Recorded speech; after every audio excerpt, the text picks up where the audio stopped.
The ghosts would have to make use of the cover the dead left behind.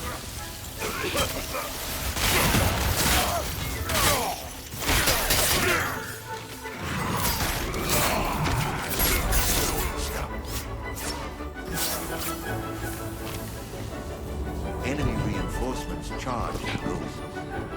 They were determined to save the Spider's time gunpowder first.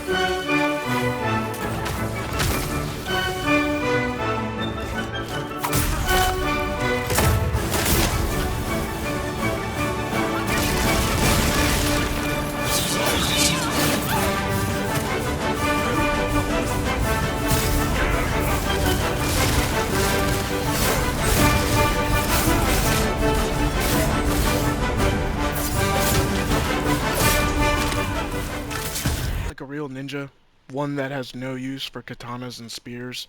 Well, look no further as we deep dive into the best shinobi build in the game, the Kitsune's Apprentice. Between all your vanishing abilities and blind bombs, you will almost never be seen, and when you are, you can deploy caltrops that directly go against the Geneva Convention to break down and destroy any enemy that you cross paths with. So, with that being said, let's get into the build, starting with the techniques. I prefer to use Group Vanish. Group Vanish is incredibly good in this game. It's obviously your best option for two reasons. One, the base cooldown is 50 seconds, whereas Toxic Vanish is 60.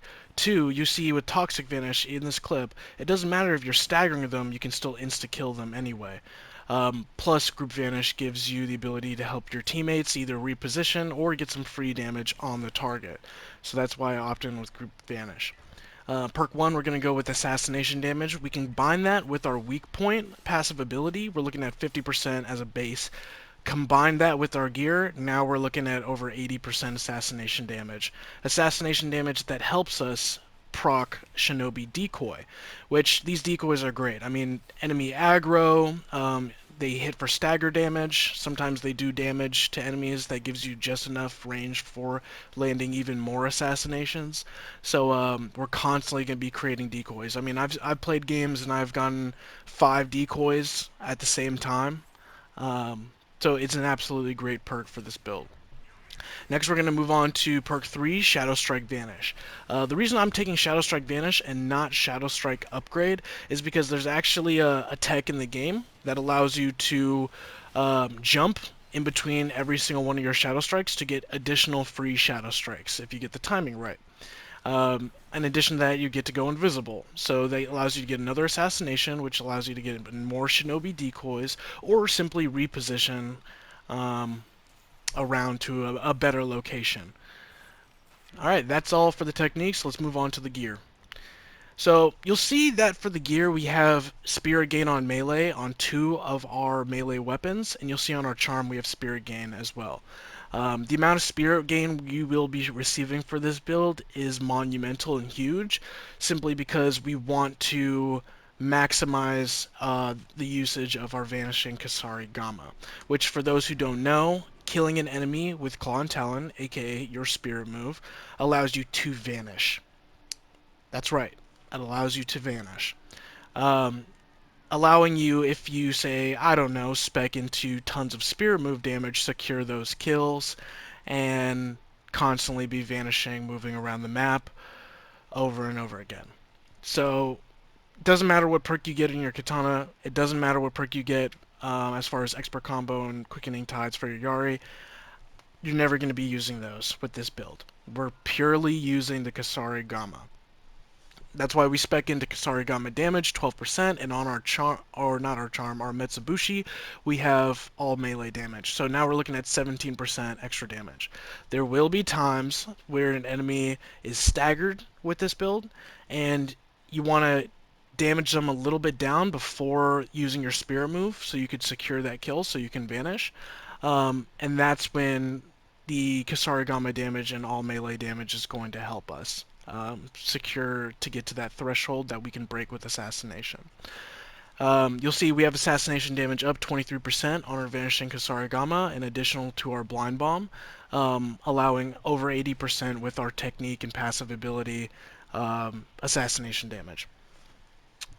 So, with all that being said, right, assassinating is great. It's very useful, but how do we do it consistently? How do we continue to get into a combat loop where we can do it consistently? Well, before combat, you either sneak normally or use blind bomb. I noticed from watching other people's gameplay, they're not utilizing blind bomb, or they're opting to take concussion bombs with scorch bombs.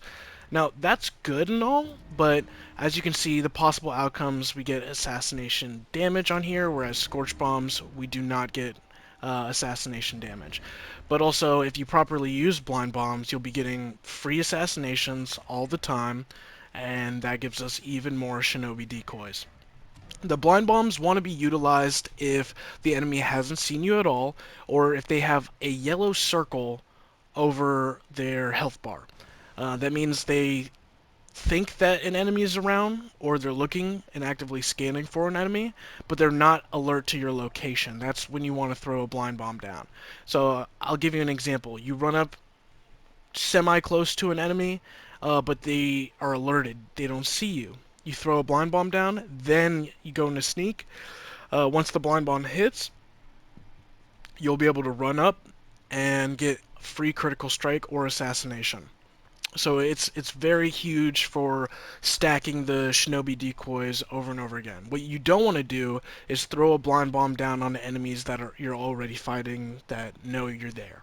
Otherwise, it's a waste of your blind bomb. Um, Moving on to the Metsubushi. Alright, this is a great utility item that I would use in this build over any kunai or any gun, simply because of the cooldown right there and what it actually does. The cooldown is 25 seconds, which can get reduced by Ghost Tool's cooldown reduction.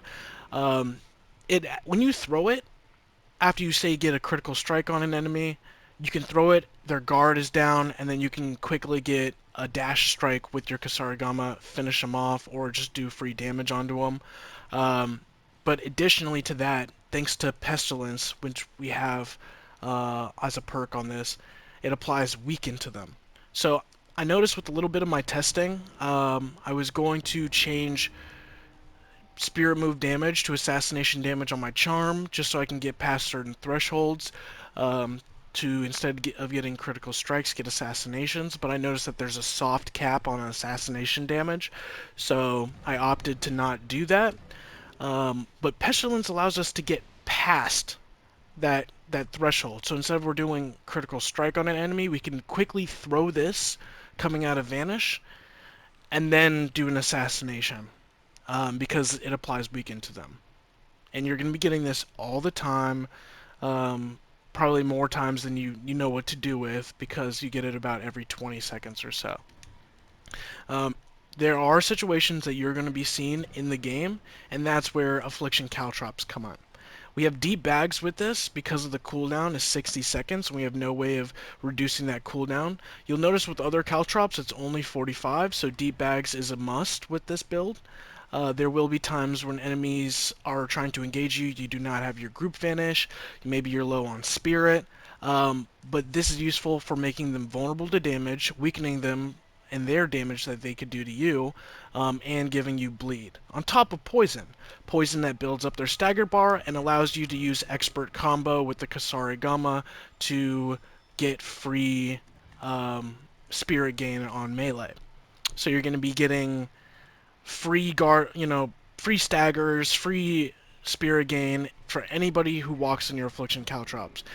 Okay, well, what if they're not in my Affliction Caltrops and I don't want to throw down another one? Well, thanks to the nature of Claw and Talon Spirit Move, you could stand in your Caltrops, use that ability on an enemy, and drag them into the Affliction Caltrops, applying all of these effects onto them, which allows cleaning up to be extremely easy. I mean, you could spam your Spirit Move if you really want to, because of how much damage we do, and how we have Spirited on our Blind Bomb and Basic Charm, giving us 5 Spirit in total. So that's the build. I hope you guys really enjoy. Mercenary is on the way for those who wanted it. And if you want to subscribe and not miss any future content, feel free. If you don't, well, that's up to you, and I just do this for the love of the game, and I don't really care. Have a good one. Bye-bye.